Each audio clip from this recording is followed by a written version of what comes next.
In this exercise, I'm going to show you how to apply levels as an adjustment layer. And we'll see that there's a few differences when you're working inside the adjustments panel as opposed to inside the levels dialog box.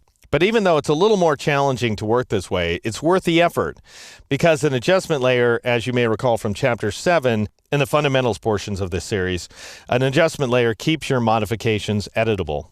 I'm still working inside flat photocdimage.tiff found inside the 14 levels curves folder. And in order to create an adjustment layer, I need to bring up the adjustments panel. And I want to keep the adjustments panel over here in the right-hand stack this time around because we don't have a lot of layers. So if I scrunch the layers panel, no big deal. So I'm going to go ahead and grab this collection of icons right there. And I'm going to move it just above layers like so, drop it into place. So there's the adjustments panel.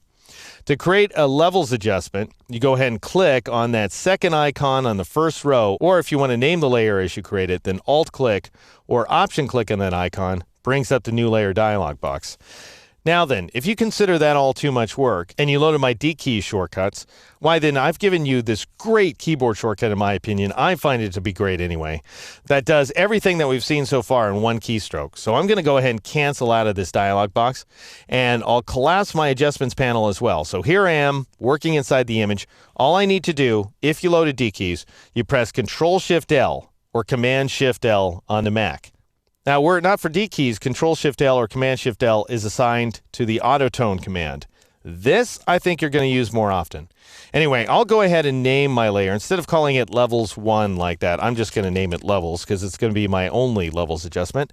And I'll click OK in order to create the new layer. And now we're working inside the adjustments panel. Now, I want you to be seeing this big, huge adjustments panel here. If you're not, if you're seeing a small histogram, then click on this little folder icon down here in the lower left corner of the panel.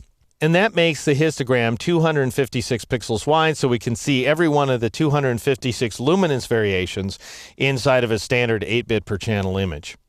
All right, now notice right here that we've got the auto button. And if you click on it, not surprisingly, you go ahead and apply auto tone by default. If you want to apply some other flavor of auto adjustment, then you press the Alt key or the Option key on the Mac, and then you click on auto, and that brings up that dialog box that we saw in the previous exercise. I could switch over to enhance monochromatic contrast. I could turn on snap neutral midtones, and I could adjust my other settings as well. And then I'd go ahead and click OK. And now I've applied those settings temporarily using a levels adjustment layer. And now if I want to back off those settings, all I have to do is reduce the opacity value. And because I have a selection tool active, for example, I could just press the 7 key to reduce the opacity value to 70%. And then we get a blend of this automatic levels adjustment along with the original uncorrected version of the image. All right, so far so good. In the next exercise, we'll take a look at how to apply a custom modification to the composite histogram.